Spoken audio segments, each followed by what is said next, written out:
여러분은 요즘 어떻게 지내고 계신지요?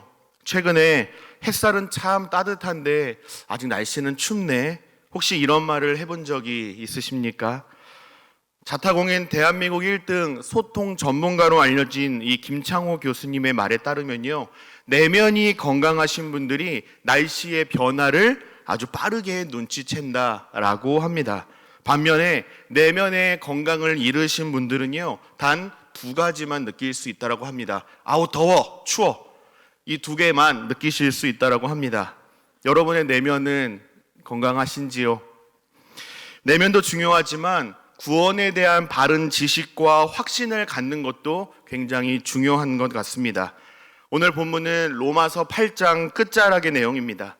오늘 본문의 내용을 한 문장으로 요약한다면 저는 예수 그리스도 안에 담긴 하나님의 사랑이라고 말할 수 있을 것 같습니다. 사도 바울은 로마 교회와 성도들에게 편지하면서 이신칭의를 강조해 왔습니다. 이신칭의는 율법의 행위로 의롭다함을 받는 것이 아니라 오직 믿음으로 받는다라는 영적인 진리죠. 바울은 오늘 본문에서 절대적인 구원의 확신과 중요성을 강조하여 말하고 있습니다. 오늘 본문 31절 말씀을 보시면 그런즉이라는 접속사로 시작을 합니다. 그런즉은 앞에 있는 내용과 오늘 본문을 연결해서 보아야 한다라는 힌트를 주고 있습니다. 앞에 어떤 내용이 기록되어 있습니까? 8장 27절부터 30절까지의 말씀을 보시면 바울은 하나님의 구원 계획과 실행과 완성까지를 설명을 했습니다. 하나님께서 신자들을 미리 정하셨고 예수 그리스도의 형상을 본받고 맏아들이 되게 하기 위하여서 부르셔서 의롭다 하시고 영화롭게 하셨습니다. 그런즉 이 일에 대하여 우리가 무슨 말을 하리요? 이렇게 앞에 있는 내용이 오늘 본문과 연결이 되는 겁니다. 바울은 오늘 본문 31절부터 35절에서 5개의 질문 형태로 구원의 확신에 대하여서 주장을 해주고 있는데요. 우리 질문 하나씩을 좀 살펴보면서 말씀의 의미를 같이 좀 살펴보도록 하겠습니다. 첫 번째 질문은 31절에 기록되어 있는데요. 31절 말씀을 보시면 그런즉 이 일에 대하여 우리가 무슨 말 하리요? 만일 하나님이 우리를 위하시면 누가 우리를 대적하리요? 그랬습니다. 우리가 무슨 말을 더 할 수 있겠습니까? 이 말은요, 딱 봐도 바울이 지금 몰라서 묻고 있는 게 아니라는 걸 잘 알고 계시겠지요. 수사학적 질문을 사용해서 바울이 말하고자 하는 바를 더 강조하여서 말하고 있는 겁니다. 전능하신 하나님께서 모든 인류를 구원하시기 위하여서 완성하셨기 때문에 계획과 실행과 완성 모든 것을 다 이루셨기 때문에 우리의 구원은 결코 취소될 수 없습니다. 마침내 반드시 완성될 것입니다. 이렇듯 분명한 구원의 확신을 우리에게 선물로 주셨는데 무슨 말이 더 필요하겠습니까? 이미 충분하지 않습니까? 무엇을 더 보태겠습니까? 지금 이렇게 바울은 구원의 완성에 대하여서 강조하고 있는 거죠. 바울은 하나님의 구원 사역의 완성을 근거로 해서 하나님이 우리를 위하시면 어느 누구도 우리를 대적할 수 없습니다 라고 분명히 선언합니다. 미국 16대 대통령인 아브라함 링컨의 유명한 일화가 있습니다. 링컨은 역대 대통령 중에서 가장 위대한 대통령으로 기억이 되고 있지요. 링컨이 대통령으로 당선된 다음 해부터 남북 전쟁이 시작되었는데 그 전쟁이 무려 4년이나 지속되었다라고 합니다. 전쟁을 치르면서 링컨이 속한 이 북군은 계속해서 패배를 했습니다. 몸과 마음이 얼마나 힘들었을까요? 그런데 처음으로 북군이 이겼습니다라는 소식이 백악관에 전해졌습니다. 옆에 있는 참모들이 링컨에게 축하하면서 이렇게 말했습니다. 각하, 이제부터 염려하지 마십시오. 하나님은 우리 편입니다. 하나님은 북군 편입니다. 이렇게 기쁨에 차서 이야기했습니다.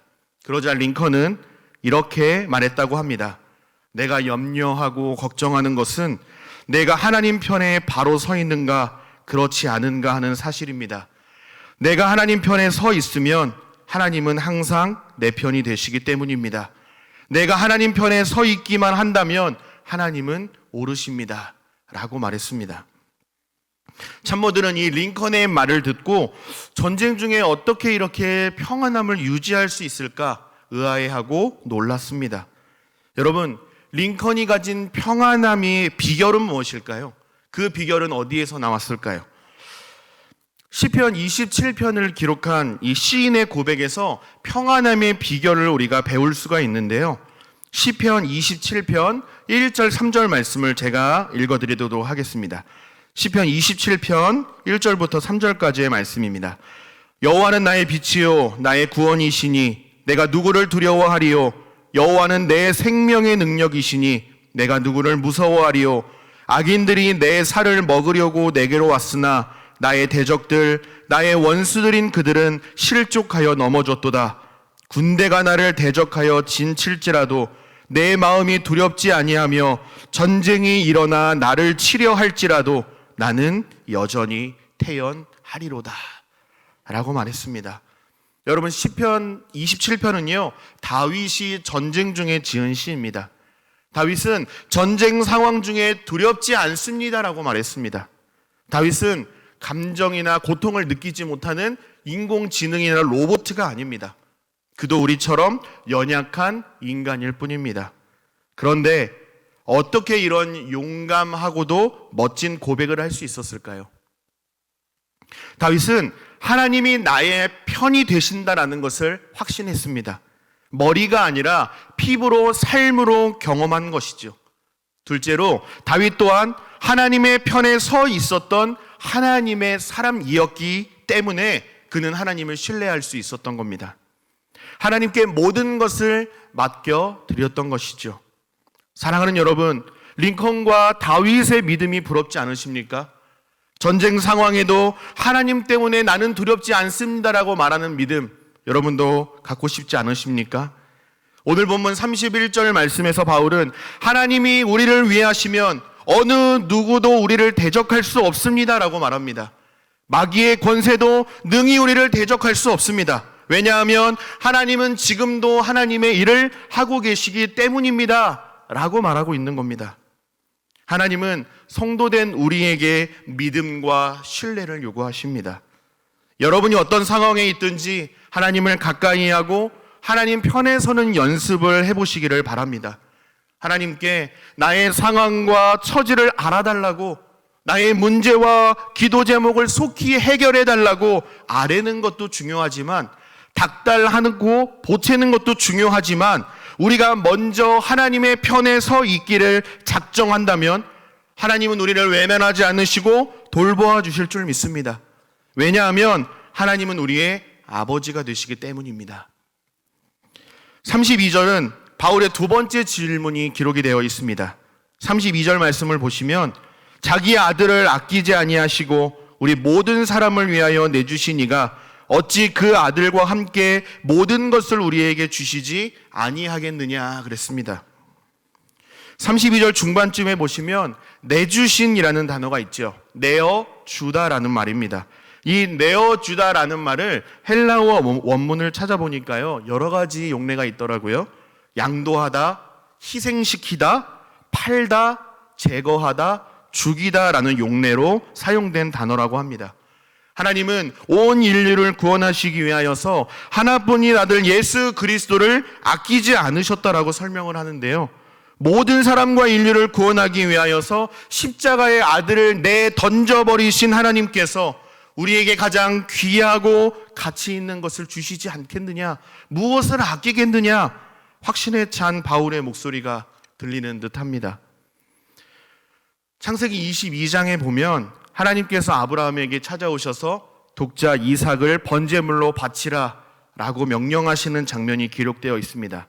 22장 1절에서 하나님께서 이렇게 명령하신 이유를 분명히 설명해 주고 있는데요.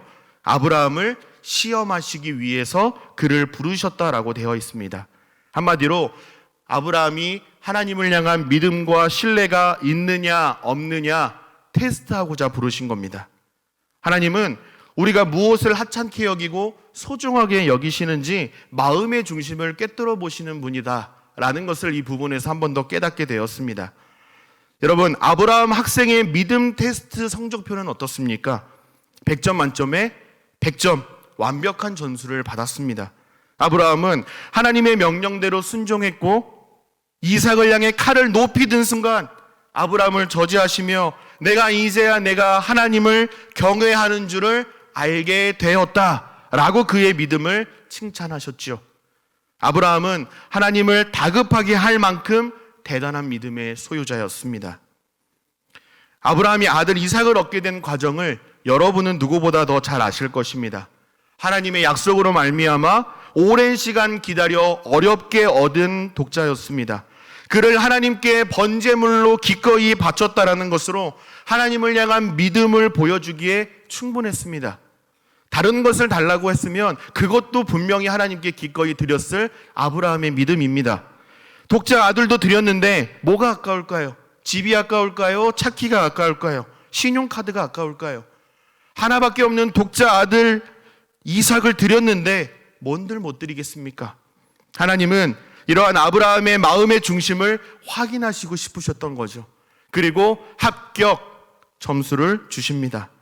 마찬가지로 모든 인류를 구원하시기 위하여서 독생자 예수 그리스도를 십자가에 내던지신 하나님께서 우리를 향하신 사랑을 어찌 더 잘 보여줄 수 있겠습니까? 이미 최고의 것을 주심으로 우리를 향한 하나님 아버지의 사랑을 확증해 보이신 것이죠. 사랑하는 제2가족 여러분, 조심스럽게 여쭙겠습니다. 여러분에게 십자가는 어떤 의미입니까? 또 예수 그리스도는 어떠한 존재이십니까? 예수님을 만났던 첫사랑의 감격은 사라지고 신앙의 연수와 직분만 남아있는 신앙생활을 하고 계시지는 않습니까? 하나님의 백성들을 살리기 위하여, 저와 여러분을 구원하기 위하여 하나님은 아들 예수 그리스도를 십자가에 던지셨습니다. 왜 그렇게 하셨을까요? 그렇게 하지 않으셔도 될 분이 왜 그런 선택을 하셨을까요?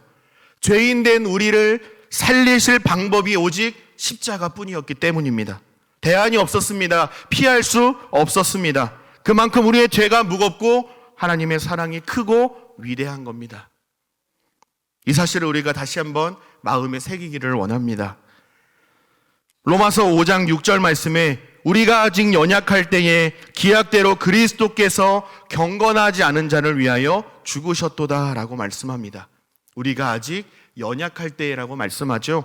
우리가 아주 형편없었을 때에 예수님은 십자가를 지셨다고 말씀하는 겁니다. 로마서 5장 8절에는 우리가 아직 죄인 되었을 때에 그리스도께서 우리를 위하여 죽으심으로 하나님께서 우리에 대한 자기의 사랑을 확증하셨다라고 말씀합니다. 하나가 더 있지요. 10절에는 곧 우리가 하나님과 원수 되었을 때에 그의 아들 예수 그리스도의 죽으심으로 말미암아 하나님과 화목하게 되었은즉 화목하게 된 자로서는 더욱 그의 살아나심으로 말미암아 구원을 받을 것이니라 라고 말씀합니다. 여러분, 우리가 죄인으로서 아주 형편없을 정도로 연약하고 타락했을 때, 심지어 하나님과 원수되어 등 돌리고 있을 바로 그때에 예수 그리스도의 십자가의 은혜로 말미암아 우리는 하나님과 화목하게 되었습니다. 그렇다고 한다면 아들까지 기꺼이 내어주신 하나님께서 저와 여러분에게 가장 좋은 것을 아낌없이 주시지 않겠습니까? 예수님은 복음서에서 공중의 새를 보라, 심지도 않고 거두지도 않고 창고에 모아들이지도 아니하되 너희 하늘 아버지께서 기르시나니 너희는 이것들보다 귀하지 아니하냐라고 책망하시죠. 하나님께서 우리의 삶을 돌아보고 계시고 끝까지 책임져 주시니 하나님을 끝까지 신뢰하라라는 위로의 말씀이기도 합니다. 사랑하는 제2가족 여러분, 우리 모두가 이러한 예수님의 가르침을 기억하고 십자가의 은혜와 감격을 회복했으면 좋겠습니다. 자기 아들까지 내어주신 하나님, 즉 모든 것을 내어주신 하나님 아버지의 사랑을 다시 한번 마음 깊이 새기고 하나님만을 신뢰하며 살아가는 저와 여러분 되시기를 예수님의 이름으로 축복합니다. 바울은 이제 세 번째 질문을 던집니다. 세 번째 질문과 네 번째 질문은 법정 용어로 되어 있는데요, 우리 33절 말씀은 같이 한번 읽어볼까요? 오늘 본문 33절 말씀입니다. 시작. 누가 능히 하나님께서 택하신 자들을 고발하리요 의롭다 하신 이는 하나님이시니. 아멘. 여러분, 바울은요, 하나님께서 택하신 자들을 고발할 수 없다라고 단언합니다. 여기서 고발하다라는 말은요, 법정에서 사람을 죄인이라고 소송을 제기하는 법적인 절차를 말합니다. 죄를 지었으면 합법적인 절차에 따라서 죄값을 치르는 것이 인지상정입니다. 하지만 재판장이신 하나님께서 죄인이 아니라 의롭다라고 칭해 주셨을 때는 전혀 다른 이야기가 됩니다. 우리는 분명히 죄인입니다. 인정하나 하지 않으나 우리는 죄인입니다. 그러나 예수 그리스도께서 우리를 위해 십자가에 달려 죽으심으로 모든 죄를 해결해 주심으로써 의인이라 칭해 주신 것입니다. 인간의 어떠함이 아니라 예수님의 완전한 의로우심이 우리에게 전가가 되어서 하나님께서 무죄 선언을 해 주셨기 때문에 어느 누구도 택하신 자들을 고발할 수 없게 된 겁니다. 여러분, 성도는요, 성도로서 해야 할 의무가 앞선 것이 아니라 하나님의 은혜를 앞서 받은 자들입니다. 은혜의 수혜자라는 거죠. 이러한 은혜를 받은 우리가 하나님께 마땅한 찬송과 영광과 경배를 올려드리는 것은 의무를 넘어서 헌신과 감사의 마음으로 되돌려드리는 것입니다. 우리는 이 순서를 결코 오해해서는 안 됩니다. 바로 잡아야 합니다. 이어지는 34절에서 바울의 네 번째 질문이 등장을 하는데요. 우리 34절 말씀도 같이 한번 읽어볼까요? 34절 말씀입니다. 시작. 누가 정죄하리요? 죽으실 뿐 아니라 다시 살아나신 이는 그리스도 예수시니 그는 하나님 우편에 계신 자요 우리를 위하여 간구하시는 자신이라. 아멘. 여러분, 정죄는요, 당신은 죄를 지었기 때문에 죄인입니다, 땅 선언하는 것을 정죄라고 합니다. 그럼 예수 그리스도를 믿는 성도들을 누가 감히 정죄할 수 있는가? 그럴 수 없다라고 바울은 분명하게 말하고 있습니다. 아무도 그렇게 못한다라는 거죠. 어느 누구도 하나님께 정죄를 받으면요, 예외 없이 우리는 지옥으로 가야만 합니다. 예수님만이 길이요 진리요 생명이시기 때문에 그렇습니다. 지옥으로 던져질 수밖에 없었던 우리가 십자가에 달려 죽으실 뿐만 아니라 다시 살아나신 예수 그리스도로 말미암아 어느 누구도 우리를 정죄할 수 없게 되었다라는 말입니다. 로마서 4장 25절에서 바울은 이렇게 말합니다. 예수는 우리가 범죄한 것 때문에 내줌이 되고 또한 우리를 의롭다 하시기 위하여 살아나셨느니라. 고린도후서 5장 21절에서는요, 하나님이 죄를 알지도 못하신 이를 우리를 대신하여 죄로 삼으신 것은 우리로 하여금 그 안에서 하나님의 의가 되게 하려 하심이라 라고 바울은 말했습니다. 사랑하는 여러분, 우리가 하나님의 정죄를 면할 수 있는 이유는요, 오직 하나님의 은혜입니다. 우리가 잘나서도 아니고요, 못나서도 아니고요, 특별해서도 아닙니다. 오직 하나님의 은혜입니다. 여러분, 우리가 이 세상을 살아가면서 마귀의 정죄와 유혹에도 두려워하지 않을 수 있는 이유는요, 우리의 어떠함이 아니라 오직 예수 그리스도께서 우리를 위해 죽으심으로 모든 죄값을 다 지불하셨고 죽음을 이기시고 부활하셔서 우리를 의롭다고 인쳐주셨기 때문에 예수 그리스도 덕분에 얻게 된 것입니다. 획득한 것이 아니라 은혜로 선물로 받게 된 것입니다. 그래서 우리는 구원에 대하여서 보탤 것도 없고 자랑할 수도 없는 거죠. 무언가를 보태거나 거둔다라는 말은 무슨 의미입니까? 불완전하고 모자라고 부족하다라는 뜻이니까요. 예수님은 구원을 완성하셨습니다. 완전히 다 이루셨습니다. 그렇기 때문에 구원 사역 속의 인간의 율법과 노력과 헌신과 신분 같은 것들이 결코 끼어들 자리가 없는 겁니다. 예수님의 행하신 일 자체로 완벽한 거죠. 그래서 우리는 모든 것이 하나님의 은혜입니다라고 고백할 수밖에 없는 것입니다. 입에 발린 소리가 아니라 진짜 모든 것이 하나님의 은혜라 고백할 수밖에 없는 것입니다.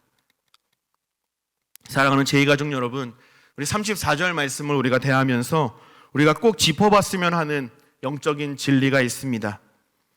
우리가 예수님의 구원 사역을 대하면서 십자가의 은혜는 강조하는 반면에 예수님의 부활에 대해서는 좀 덜 강조하지 않나 하는 생각이 듭니다. 여러분, 구원의 완성은요, 예수님께서 십자가에 달려 죽으시고 부활하심으로 말미암아 구원을 완성하셨다라는 사실을 반드시 기억하시기를 바랍니다. 십자가와 부활은 하나의 세트로 보셔야 됩니다. 십자가의 부활은 동전의 양면과도 같습니다. 하나라도 빠지게 된다면 그것은 완전할 수 없습니다. 예수님께서 십자가에 달리실 때 예수님의 좌편과 우편에 달린 강도들을 여러분 기억하십니까?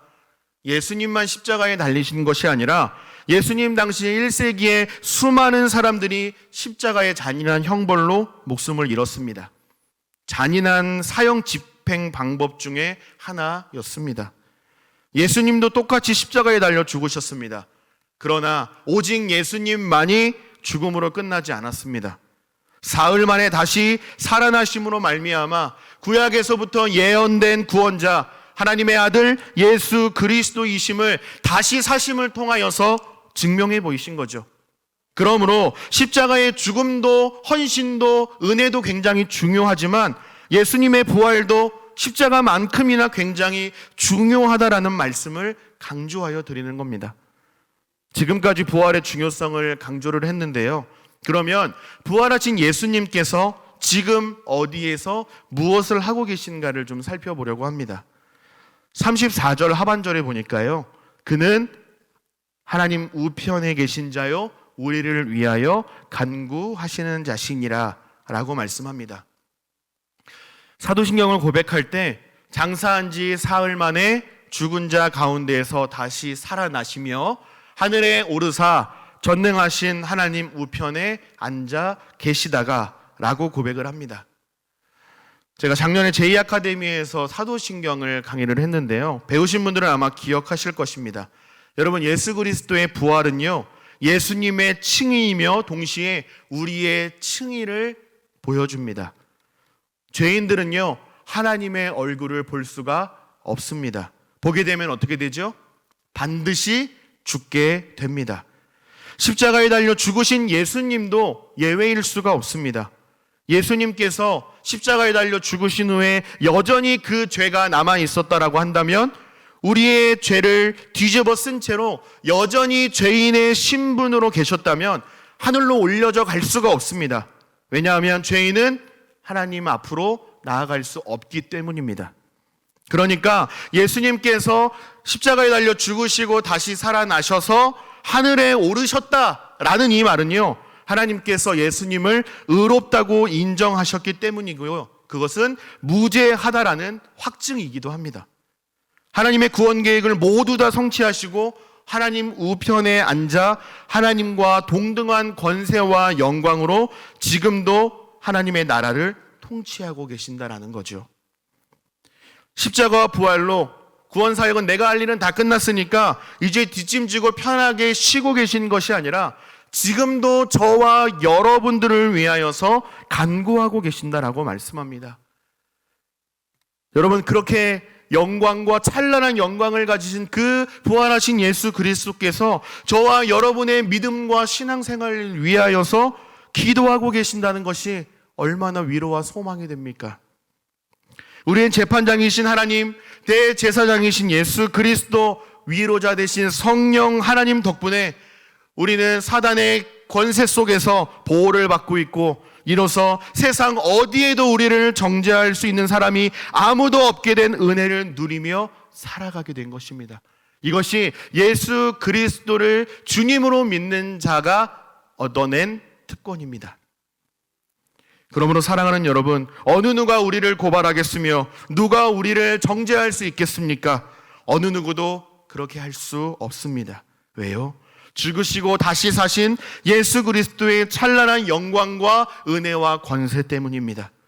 하나님께서 베푸신 이 구원의 은혜에 감격하며 힘써 예배하며 하나님께 영광 돌리며 살아가는 우리 모두가 되기를 간절히 소망하고 축복합니다. 마지막 바울의 5번째 질문은요, 35절에 기록이 되어 있습니다. 우리 35절 말씀도 같이 한번 읽어보도록 하겠습니다. 시작. 누가 우리를 그리스도의 사랑에서 끊으리요?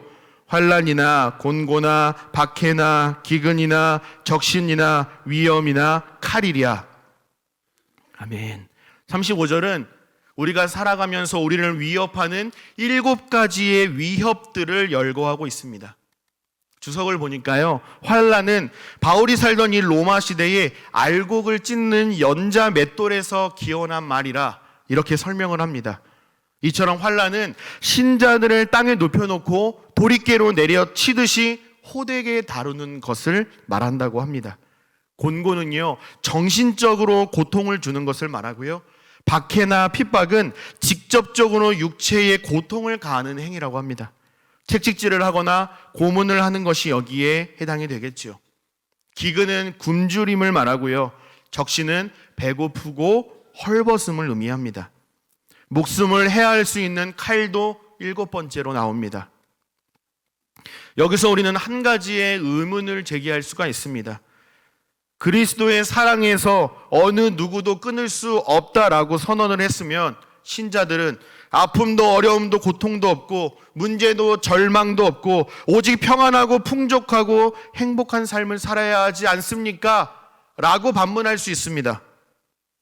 연약한 인간인지라 이러한 생각을 충분히 할 수가 있습니다.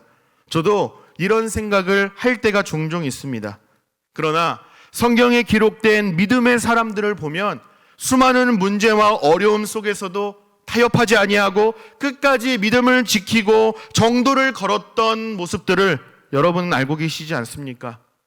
로마서를 기록한 사도 바울도 그렇고요, 심지어 예수님도 고통의 길을, 십자가의 길을 걸어가셨지 않습니까? 그래서 바울은 예수 믿는 자들도 믿음의 길을 걸어가는 동안 문제와 어려움들을 충분히 당할 수 있다라고 말합니다. 이 내용이 오늘 본문 36절에 기록이 되어 있습니다. 기록된 바 우리가 종일 주를 위하여 죽임을 당하게 되며 도살당할 양같이 여김을 받았나이다 함과 같으니라 그랬습니다. 구약의 시대 예수님 당시 1세기뿐만 아니라 사탄은 지금 이 순간에도 우리가 믿음을 버리고 하나님과 상관없는 삶을 살도록 기회를 포착하려고 애쓰고 있습니다. 틈을 노리고 있습니다. 하나님의 말씀이 선포되어지는 이 순간 가운데에도 하나님의 말씀을 듣지 못하도록 자꾸 우리의 마음을 들고 흔듭니다. 방해하는 것이죠. 그래서 바울은 에베소서 4장에서 분을 내어도 죄를 짓지 말고 해가 지도록 분을 품지 말고 마귀에게 틈을 주지 말라라고 권면한 것이죠. 바울은 35절에서 무시무시한 방해와 위협의 요소들을 열거한 후에 37절에서 아주 중요한 단어를 사용을 하고 있습니다. 37절 제일 앞부분에 찾으셨습니까? 어떠한 접속사가 들어있죠? 그러나입니다. 그러나. 우리 37절 말씀도 같이 한 목소리로 읽어보도록 하겠습니다. 37절입니다. 시작. 그러나 이 모든 일에 우리를 사랑하시는 이로 말미암아 우리가 넉넉히 이기느니라. 아멘. 이 37절 말씀을 다른 번역본 성경을 좀 찾아봤더니요, 새 번역 성경으로 보니까 우리를 사랑하여 주신 그분을 힘입어서 이기고도 남습니다, 이렇게 번역을 했습니다. 공동번역 성경도 보니까 우리를 사랑하시는 그분의 도움으로 이 모든 시련을 이겨내고도 남습니다 라고 보다 현대적인 의미로 번역을 했습니다. 사랑하는 여러분, 성도는요, 하나님의 사랑으로 말미암아 세상을 이기고도 남는 존재라는 사실을 꼭 기억하시기를 바랍니다. 바울이 강조하고 있고 설교자인 제가 강조하고 싶은 부분은 이겁니다. 예수 그리스도의 십자가는 모든 역경과 고난을 인내하고 이기고 승리할 수 있는 확실한 근거가 된다라는 사실입니다. 27절에서 살펴본 것처럼 성령 하나님께서 하나님의 뜻대로 성도를 위하여 지금도 간구하고 계시기 때문에, 기도하고 계시기 때문에 이길 수 있다라고 말씀하는 거고요.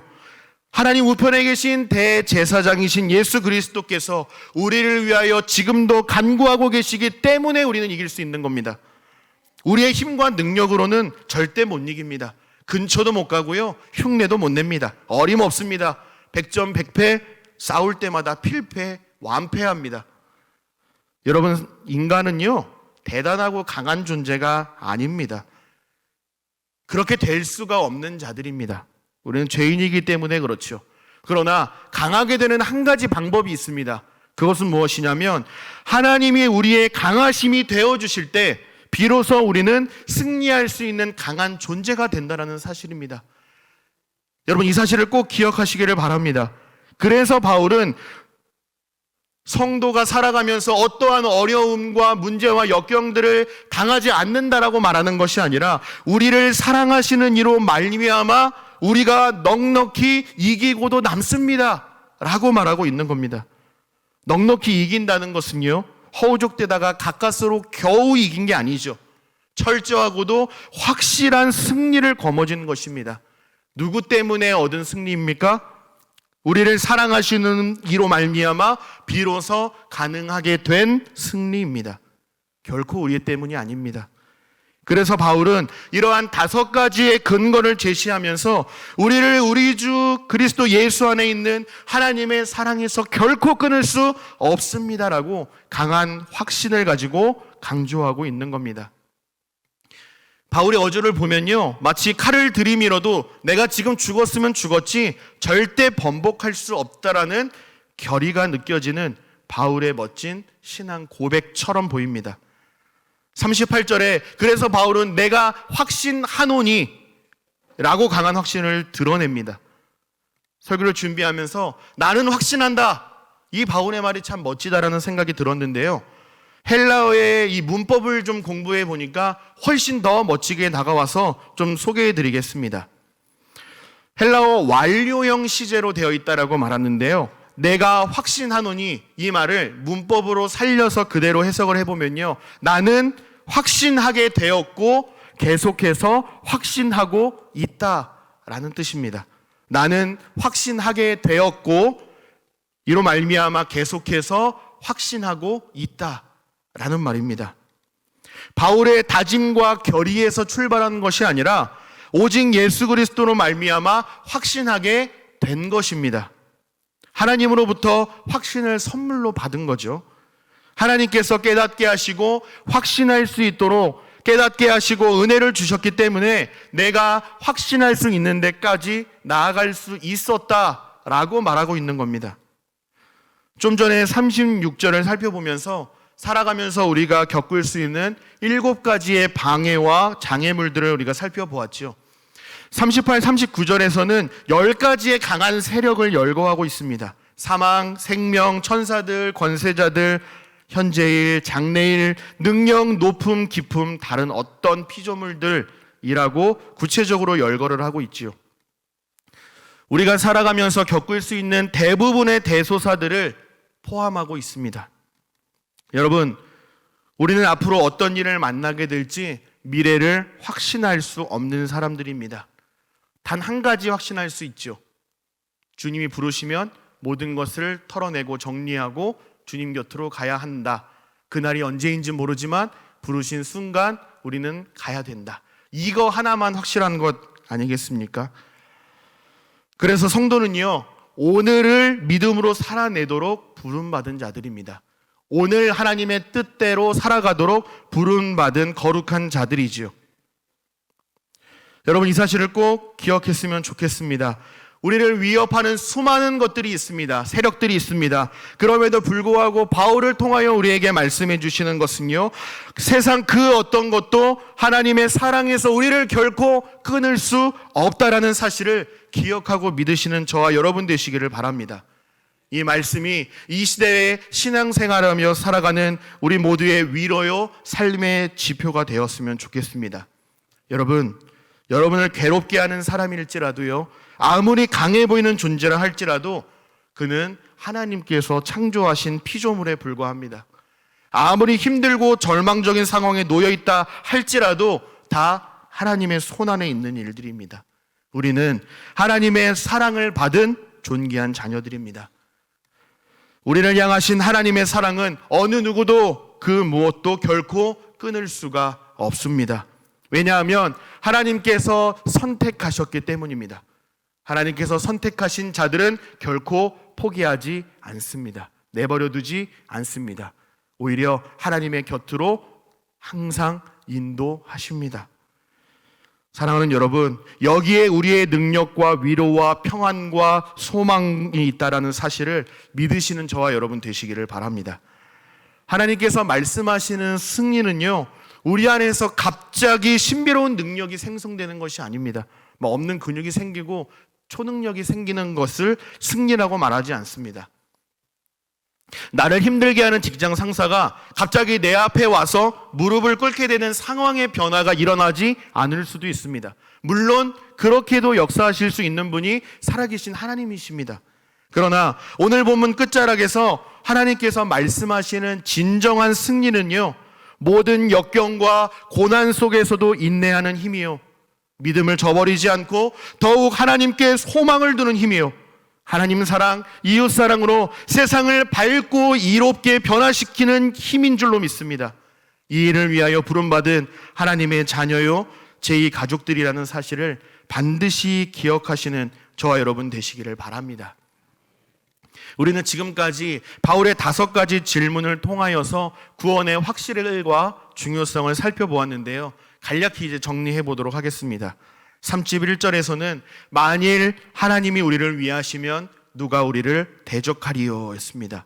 하나님께서 우리를 사랑하시니 두려워할 것이 없다라는 것이었습니다.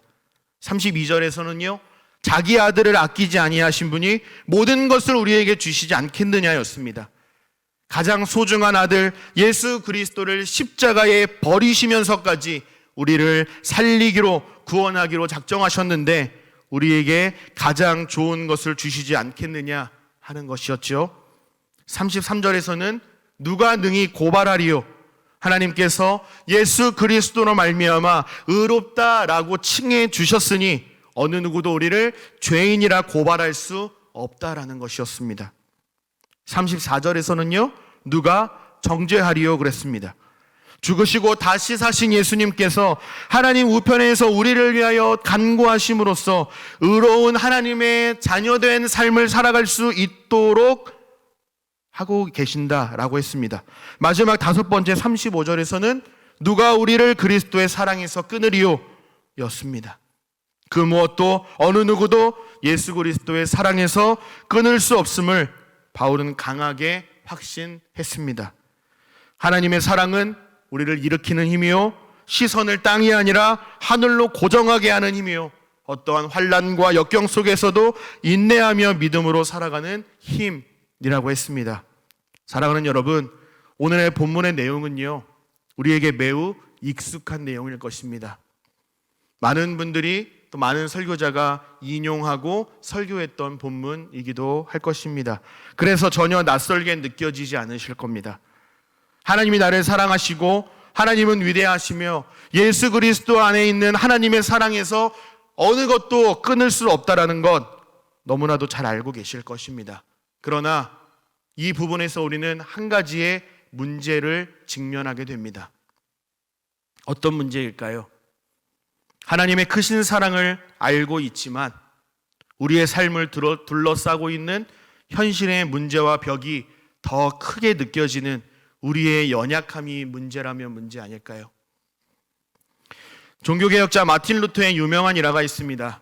하나님 마음에 드는 의로운 삶을 살아보려고 그는 몸부림을 쳤습니다. 그러나 항상 실패하고 넘어졌습니다. 하나님은 아니라고 하는데 사탄 마귀의 속삭임에 이끌려서 스스로를 고소하고 스스로를 정죄한 것입니다. 마치 이런 거겠죠. 야, 너가 어떻게 하나님을 섬긴다고 하냐? 너의 꼴이 이런데. 마치 이렇게 사단이 계속 우리를 유혹하고 정죄한 거죠. 그러던 그가 행위가 아니라 오직 믿음으로 의롭다함을 받는다는 진리를 깨닫고 나서 그는 비로소 참된 자유를 얻었다 라고 고백을 했습니다. 마찬가지로 마틴 루터와 같은 경험은 우리 시대에도 우리에게도 계속되고 있습니다. 무엇을 선택하는지에 따라 우리의 삶의 방향은 전혀 다를 것입니다. 예수님은 이미 우리의 구원을 완성하셨습니다. 우리가 보탤 것도 없고 부족함도 없고 모든 것을 완전히 다 예수님께서 이루셨습니다.